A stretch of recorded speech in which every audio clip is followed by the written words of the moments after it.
dulur masih dalam jagungan warung VW dari kebun di tengah kota. Sekarang kita di tengah-tengahnya The Mall. Ya, ini namanya taman, tapi namanya The Mall. The Mall, kayak mall, tapi bukan mall untuk belanja Tapi ini bukan ya. untuk belanja, namanya The National Mall. Jadi sebuah taman nasional di Washington DC, di tengah Washington DC, merintangi Capitol, gedung DPR dengan Monas. Monas. National Monument. Dan ini juga menjadi pusat berbagai kegiatan, Ya, baik yang bersifat sosial, budaya maupun politik. ya. Kalau misalkan inaugurasi presiden, Di di sini juga ada Semua kegiatan. ini semua penuh ini. Benar. Gitu. Ada kampanye-kampanye lingkungan hidup.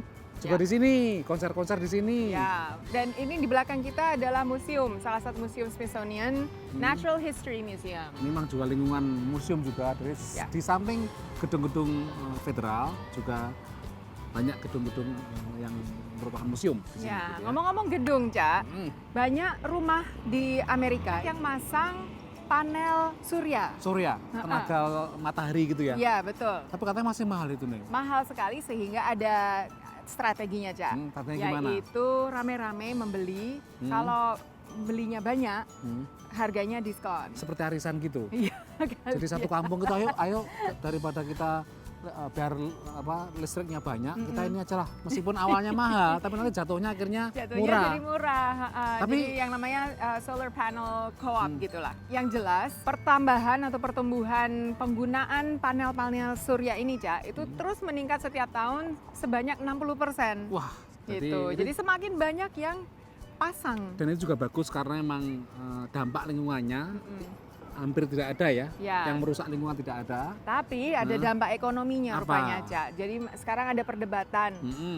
Untuk mengakomodasi panel surya ini ternyata ada ongkosnya dan kemudian ongkosnya dibebankan ke mereka yang nggak punya. Oh, Nah. begitu.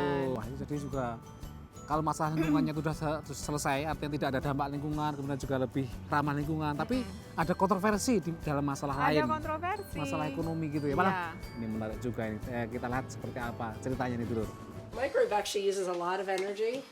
Sebagaimana warga Amerika umumnya, Anya memiliki peralatan dapur yang hampir semuanya bertenaga listrik, kecuali kompor gas. Although the oven's electric, dishwasher's electric. Tahun 2008, sekitar 50 orang tetangganya di Washington DC membentuk koperasi tenaga surya. See about 12 different systems just from this roof. Bersama-sama, mereka dapat memasang panel surya dengan lebih murah. And the idea that you can save money and also create local jobs and do it in a way that's clean for the environment is pretty much appealing across the board, no matter what your politics are, what your background or culture. Di Amerika Serikat, hanya kurang dari 1% energi dihasilkan oleh tenaga surya. Sisanya batu bara dan nuklir. So this is the inverter for my solar system. Warga seperti Anya menjual kelebihan tenaga dari panel surya milik komunitasnya ke perusahaan listrik setempat. Praktek ini disebut net metering. Tapi kini sejumlah perusahaan listrik menerapkan tarif khusus ke pelanggan yang melakukan net metering. Menurut Anya, hal ini merugikan pelanggan tenaga surya. There's a place in Alabama, for example, that if you put solar on your roof, instead of your bill going down by the amount of energy you produce, your bill actually goes up because the utility has put such a high surcharge, it's like a special solar charge, that you actually lose money if you go solar.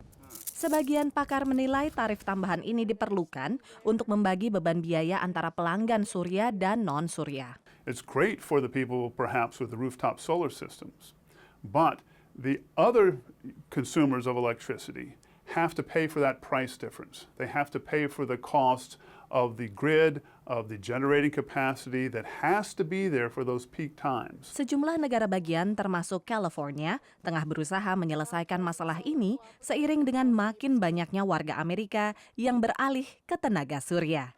Dari Washington DC, tim VOA. Ya gitu loh, Cak. Jadi orang-orang yang punya panel surya ini ternyata kelebihan listrik. Kelebihan listrik malam ya. Banyak yang Bingung untuk apa menjual gitu? enggak ya itu. Bikin es krim. Gitu ya. Heeh. Atau bukan usaha misalkan untuk ternak ayam, itu kan juga Gitu. pakai listrik itu Ya. untuk menetaskan telur itu. Mungkin kamu bisa jadi konsultan orang-orang ini, Cak. Atau bikin untuk kalau malam-malam buat badminton, main badminton. Oh iya, untuk lampunya ya. Kalau kurang listrik itu bingung. Tapi kalau Kelebihan kelebihan listrik. jangan bingung, digunakan, dimanfaatkan. Apalagi Iya, dari makanya- tenaga surya yang tidak merusak lingkungan dan Aneh juga ya. aman gitu loh. Aneh kan? juga ya. Aneh. Kekurangan juga aneh, kelebihan juga repot. Ah, Waduh. repot. Nah, itulah dulur salah satu dampak dari terlalu banyak panel surya di sebuah masyarakat. Setelah ini kita ada liputan lagi ya, Ulang Cak ya? lagi ya, tapi sebelum itu kita parkir dulu obrolannya dulu.